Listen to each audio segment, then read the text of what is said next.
Well, it's usually in the form of an email that comes. You kind of hear rumblings. The guys are thinking about doing this. We think it could happen. We're not sure. We're working on it. Blah blah blah. And then eventually, they have to make a commitment. And once they make that commitment, then we're all contacted, uh, usually by email. And if we have any issues to discuss or any questions or anything, of course we can talk to the guys or talk to management or whatever. So then eventually the time gets close and you start making plans. In my case, of course, I'm always thinking about what songs, set list, et cetera, et cetera. And then eventually we all get in the same room together and somebody says one, two, three, four, and we start making music. Right. So before you get together, are you kind of practicing on your end and kind of looking at set lists and things? I am. You know, these days with the internet, you can get so much information. It used to be that I had to go look into my own database of set lists, but setlistfm.com, if anybody ever goes there, has every set list of every artist in the world from day one, from Right. Roman era, Right. what Caesar was doing. Uh, Right. but yeah, I look at all of that, knowing once we know the cities we're going into and start looking at, what did we play then? What can we do differently now? Of course, we do have new music. There's the new record out. So picking and choosing what songs are going to work for that and how many. And looking at, the iconic songs, you're going to do them, but maybe you leave one or two out in order to put new ones in, or maybe you find some deep tracks that you want to put in there. And that's a process. It doesn't happen in a day's time. I start thinking about it. By the time I get to rehearsals, I discuss it with the guys. Others have input as well, of course. And through that process, we rehearse a lot of songs that aren't going to come to the stage.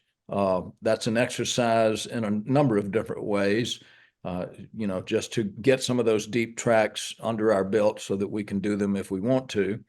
Some of them will make it, some of them won't, but it's just great to go through them. And I always tell people my favorite part of the tour and the whole thing is the rehearsals, because you get to play those songs that are interesting, not played so much, and that maybe make it to the stage, maybe not. Yeah. Yeah. So on new songs, are they sending you charts or are you charting them out yourself beforehand or? Yeah, I chart them out. I listen and play along. I've got keyboards all over my property and the houses and in my office, and so it's pretty easy for me to pop up something on the computer or even on the iPhone, and play along with it. And if I need to sketch something out, it doesn't take very long to do that, just to get the arrangement down and get it in my head. Yeah, yeah. How long do you guys usually rehearse before a tour? Typically close to a month. It's been right at a month this time around. You'll take some time off here and there, but it's not every day for 30 days by any means. But it's a great exercise to go through. Even though we know how to play certain ones of these songs. I think we all know how to play Satisfaction by now, John. So, Right. uh, but it's just, I tell people, well, think about a sports team, whether it's a football team or baseball or soccer or whatever it might be. You assemble the team, the players, what the schedule is for the season. You start working out, you get yourself in shape individually, and then you start slowly working as a team together, passing that ball around, learning all the plays and getting everything familiar. And that's the practice time, for us. And then the season starts and you better have it together. Yeah, yeah. Very cool.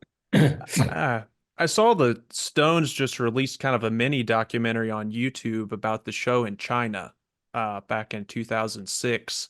Um, that was really interesting to get a little bit more of an inside look, but I was just curious, what was that experience like to go over there and play?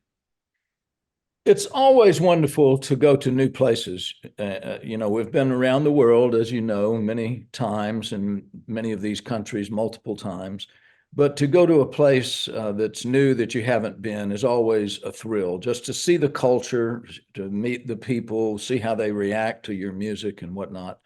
Um, it was wonderful. I had a friend that had fell in love with a Chinese girl and moved over there. He's a great musician. His name is Mike Franklin, and Mike was living over there when we came for the first time. And he said, "Listen, I'm happy to show you around." And so, having someone like that, he had learned enough of the language that he could get around easily. And he was a wonderful host, showed me a lot of the hot spots that you want to see for the first time when you're in a city or a country like that. And then, you know, actually playing with the audience. I mean, frankly, there was a good percentage of expats in the Mm, audience, but there were a significant amount of native hmm. Chinese people that came, and they were thrilled. I mean, Yeah. I don't think they get that very often. You've seen, I think artists like maybe Billy Joel's been over there, and places like Russia as well. Elton John, I think, has Mhm. done, maybe Sting. So they get it every now and then, but they don't get it on a regular basis. And when they do get it, it seems to be very special. Yeah. And of course, the Stones went to Cuba too in 2016 and kind of a similar scenario. What was that like? That was really special because there wasn't the expatriate audience. This was all Cubans that came to the show. It was a free show, so no ticket price. With that said, we had the estimate was 700,000 people. It was huge, and to know that a great percentage of those people can't even speak English, and that knowing that the music had been banned for decades over there, they knew all the words to the songs. You could see them mouthing the words to the songs. So it was obvious that the underground culture was alive and well, and that they do get that music however they can. And then, of course, again, the culture. We went to see some music there of people that play and rock bands and other types of music in clubs. And that was awesome to see. And the dancing, we went to a couple of programs where they had the special dancing.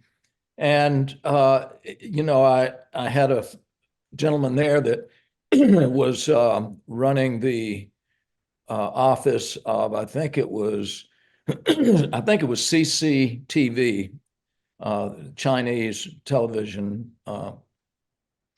And I did an interview for them, and he said, "Do you have any time after the interview ended?" And I said, "Yes." He said, "Well, I'd love to take you around a couple hours, show you the rounds." He did, and that was really, really special for me. He knew the places to go. So Yeah. that was a wonderful memory, and I think we put a lot of smiles on people's faces. Yeah, yeah. That's such a testament that the Stones want to do shows like that because they don't have to. I mean, I'm sure a lot more goes into things like that and planning. Do you think that's just wanting to just forge ahead no matter what? Yeah, that's part of it. And that particular trip had some unique challenges. We had everything laid out, and then, if you recall, Obama was president at the time. Obama decided he was going to go to Cuba, and so the Cuban government called our people and said, "We can't handle the president and the Rolling Stones at the same time. We just can't. So, can you put your trip off?" And the guys, everybody got together and talked to the sponsors and management and everybody. And they said, "Well, it's hard to buck a president. So let's see if we can work this out." We wound up staying in Miami for about a week and then postponing our show until he left and we got in there. And then it was right around Easter Sunday or Good Friday, maybe it was, I can't quite recall, that the concert was scheduled to happen. And lo and behold, the Pope calls and says, I don't think you should be holding this kind of event, rock and roll, on this religious holiday. And, in deference to the Pope, we all said, I'm sorry, man. Look, we're going to, our music is not evil. It's okay. And we went ahead with the concert, but it was just funny to have all these roadblocks that we had to go through to make it happen. Right. Wow. That's very cool. That's very cool. I wanted to ask you too, you've recorded with the Stones so much over the years. I was just curious what that's like. I know you're the band leader for touring. But what is your role kind of in the recording area? Well, to do the best I can, and as it turned out, I'm not on this new record. My good friend and the other keyboardist with the band, Matt Clifford, handled some of those duties. But you also had Elton John playing on a track, and you had Stevie Wonder playing on a track. And it worked out for the best for me, to be quite honest, because I had other things that I needed to be doing and that I was able to do. Uh, so when I do participate, it's basically they'll have a sketch of a song, Mick and Keith, and they'll run through the chord changes and, just sing it in front of us. Or maybe they have a demo and you listen to it. And everybody has a bit of input.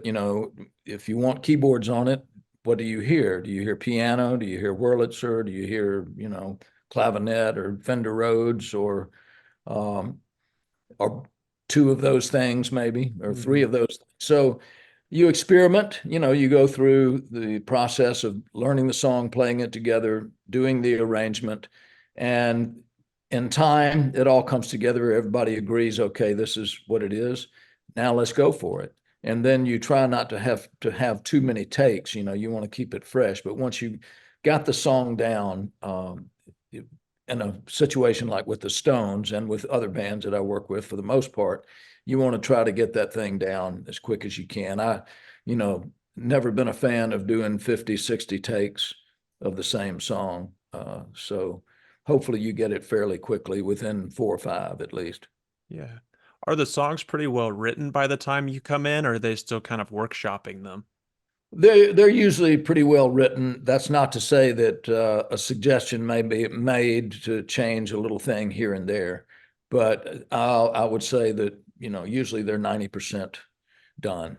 Yeah, yeah.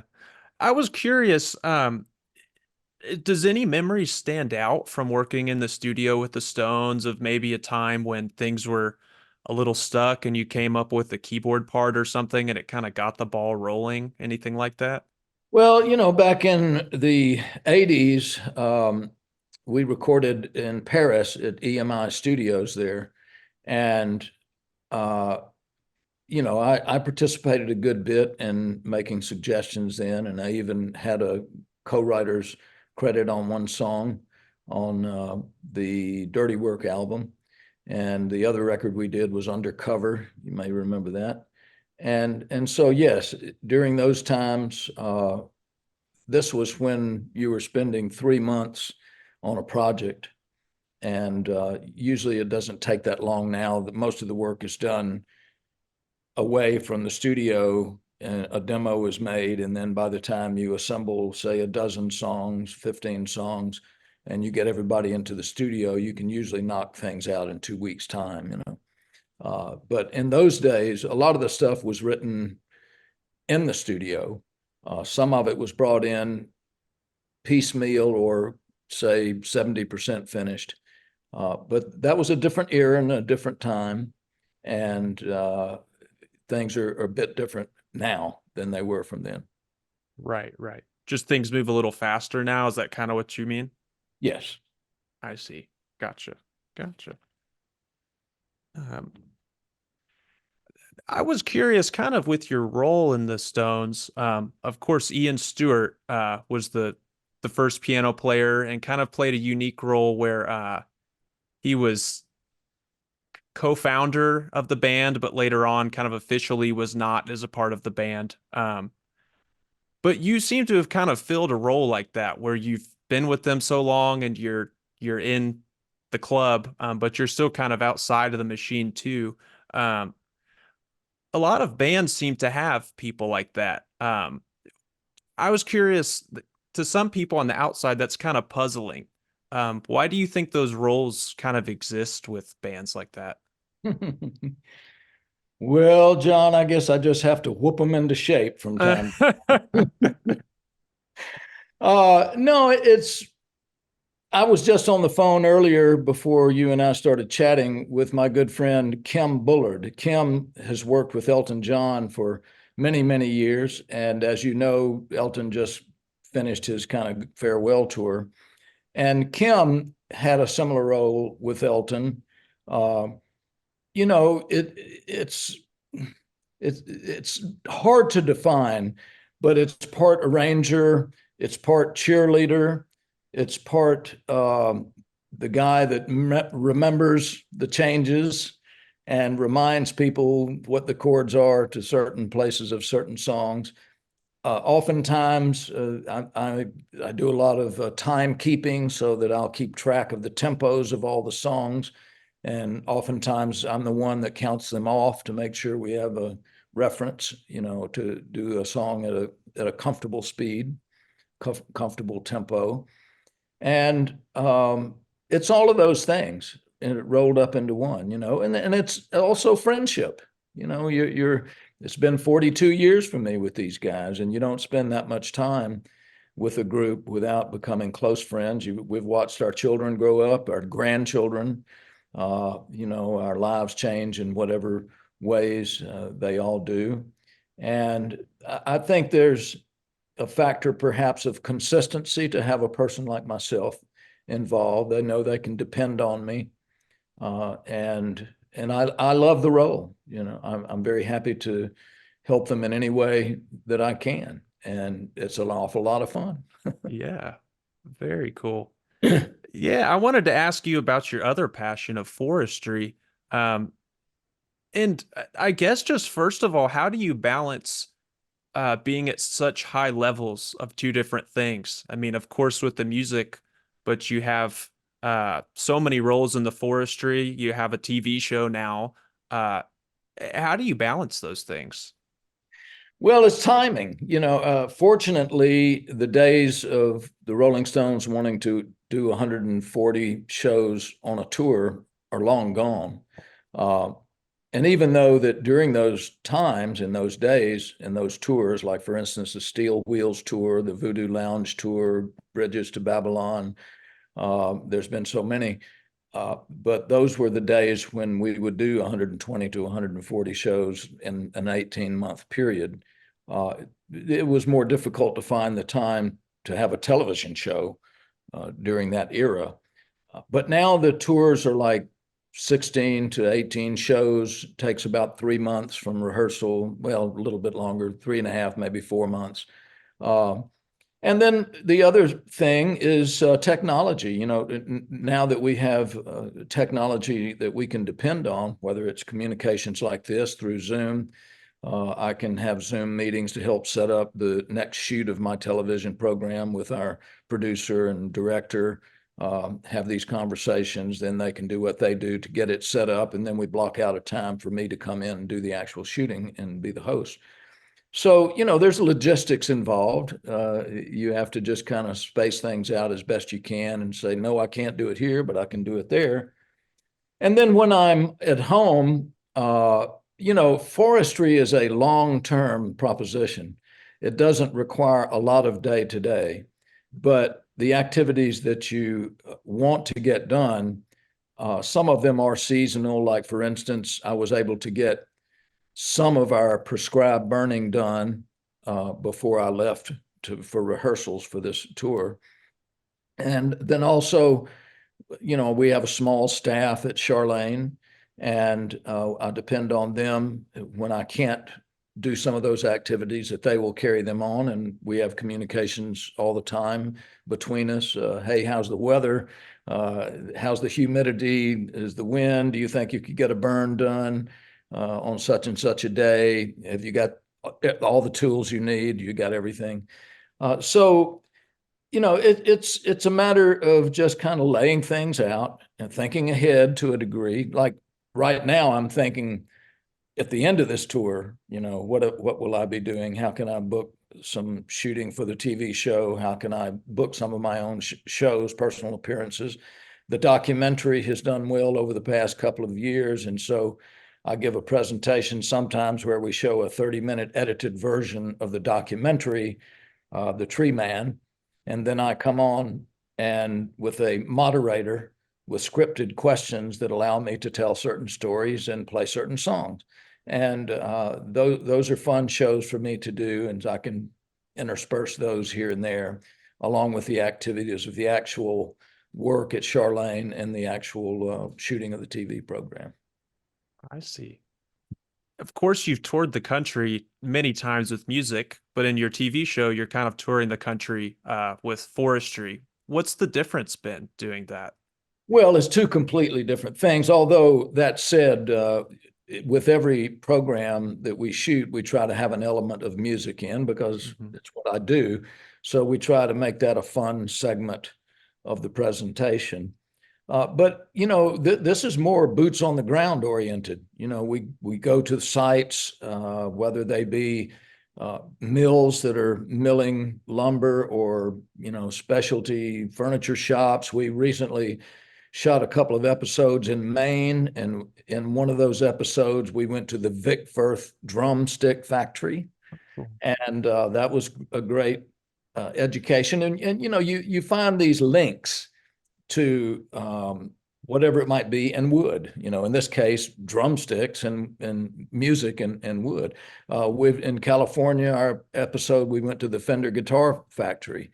How do you procure this wood?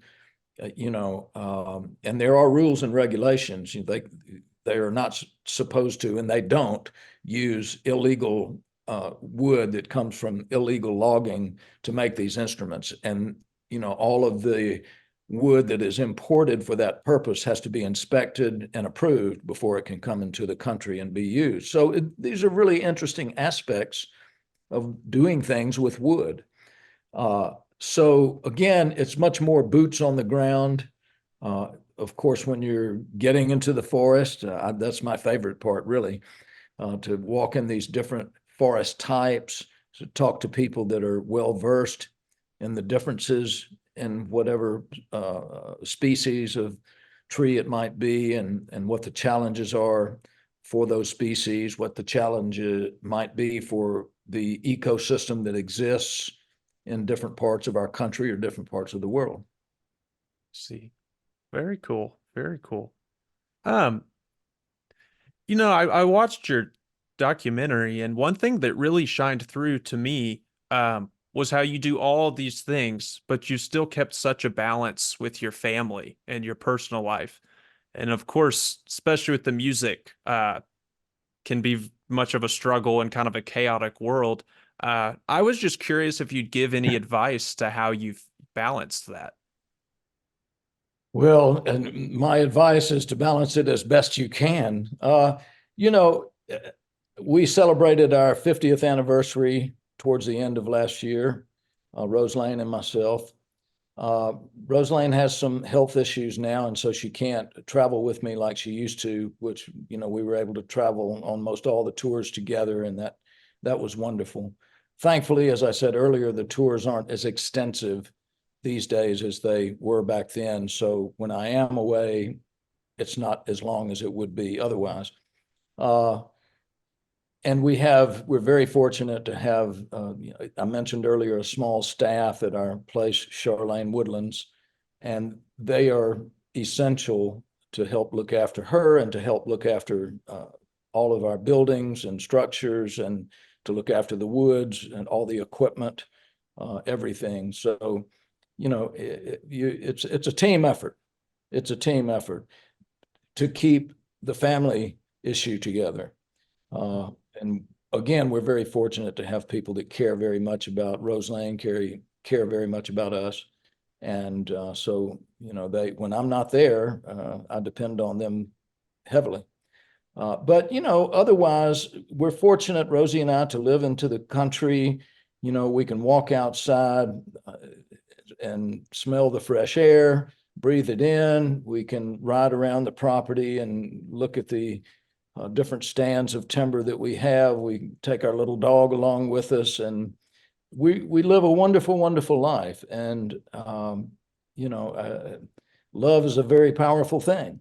And I've always said that, you know, marriage is going to have bumps throughout, but what doesn't kill you makes you stronger, you know. Yeah. Uh, Right. but we have a wonderful relationship, and I'm so grateful for it. And then our daughters, we don't see as much as we would like. One lives in Manchester, New Hampshire. One lives in Decatur, Georgia. Uh, both of our daughters have two children, so we have four grandchildren. Never see them as much as we would like to. And those are challenges, but you have to work together to make sure that you do make some time for family.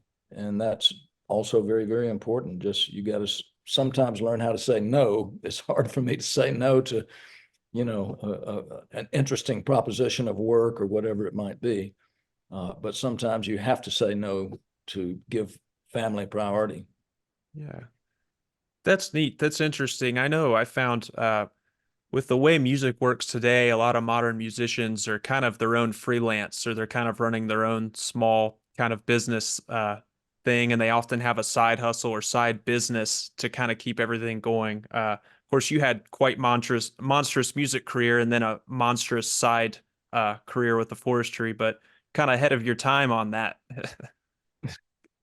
But Well, it's, you know, for me, it just works as a balance. yeah, Uh, I mean, I suppose I could handle it if it was all music all the time, but I feel very fortunate that I have this other thing in my life that I do that I'm passionate about, that I love doing. And, you know, it's 180 degrees away from rock and roll, isn't it? You know, to do the forestry work and the environmental work and to be an advocate, to do these books that I've been fortunate to be able to put out, and the television show, the documentary, which kind of shows both sides.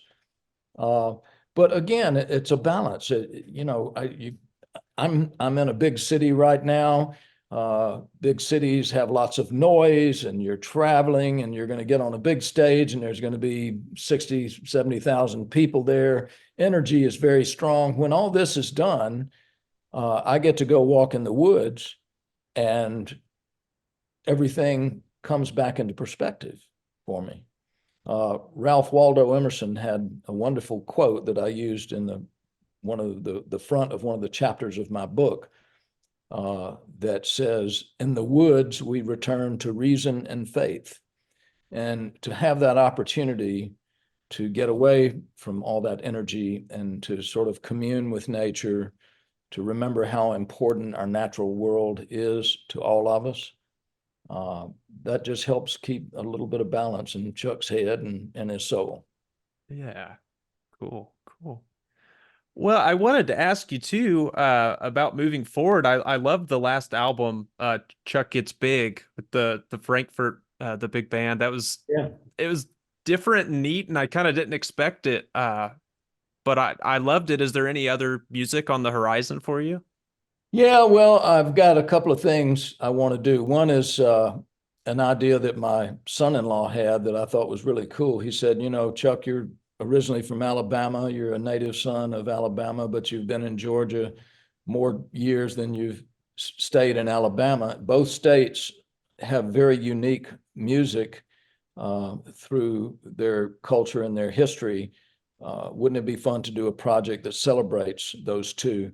And I even have an idea for the cover art. When I was young, and I think this product may still be made, but there was a cane syrup that was made called ALAGA, Alaga.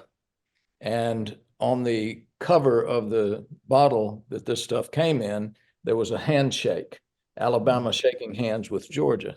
And so I thought, wow, what a great idea, you know, celebrate music. You could do some Hank Williams, do some Otis Redding, you know, do songs that emanate from each of those states and artists that emanate from each of those states. So that's one thing, be kind of fun.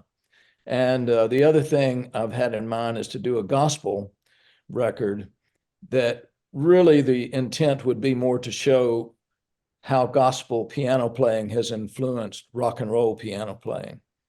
And I have a title for that as well called The Gospel According to Chuck. I like that. I like that. Do you So, so it'll just, it's a matter of finding the time and putting the musicians together and maybe finding someone that would help produce it. I think I'd like to have an extra set of ears and eyes to put something like these two projects together. But, um, I'll get to it eventually. yeah. Do you write at home much or do you do any home recording? No, I gave that up. I built a home studio many years ago. And what I found was two things. Number one, I'm not a great engineer and I don't really enjoy being, a techno person in that arena. So I would get kind of frustrated and bored with moving the knobs and figuring out the microphones and all of that. That was one thing. The other thing was I'm here all in the woods all by myself, man. So the great news is that about 4 years ago, we were able to renovate and reopen Capricorn Studios. And that was the studio that we made Brothers and Sisters record in, and the studio that we did Greg Allman's first solo record, Laid Back. It's the studio that we recorded Win, Lose, or Draw on. It's the studio that Leavell did several of the records. We did Dickie Betts' first record, Highway Call, there. And speaking of Dickie, I know you've been watching the last 3 days ago that he passed away. Uh, Lots of memories flooding back of the time I was in the Allman Brothers Band, and also the fact that I played with Dickie post Allman Brothers Band. For a time, I played in his band, the Dickie Betts Band, and for a time we had a band called Betts, Hall, Leavell, and Trucks, and that was Butch Trucks on drums and Jimmy Hall from Wet Willie singing, and Dickie and myself. And but that studio has a lot of wonderful history, and it's reopened. It's great technology now. I bought a good piano for the room, so now I can drive to Macon. It's a 20-minute drive for me. Go into the studio and work, and have a good engineer there to do what he does and let me do what I do. So I feel very fortunate. But as long as we're on the subject for a moment, I just want to pay tribute to Dickie. It was such an honor to work with him those years. We were friends. And even in the last years when we didn't see each other so much, we communicated basically through Dickie's son, Dwayne Betts, who I've become very good friends with and who I have the utmost respect and admiration for, just like I did for Dickie. But you think of the music that Dickie Betts put into the world. It's an awesome legacy to leave, and we'll be celebrating Dickie for a long time. Yeah, absolutely. Absolutely. Well, I thank you for taking the time to speak with me. I know you're in the middle of a lot right now, and I appreciate you making time. It was great to speak with you. Happy birthday early. That's kind of cool to start the tour off. Hopefully Mick will sing you a rousing rendition of Happy Birthday. But Well, that's ironic to have the first show on my birthday, and that's a pretty cool birthday present. So I look forward to that. for sure. All right. Well, you have a great tour, Chuck. It was a pleasure to speak with you. Thank you, John. All the All right. best. Thank you. We'll see you.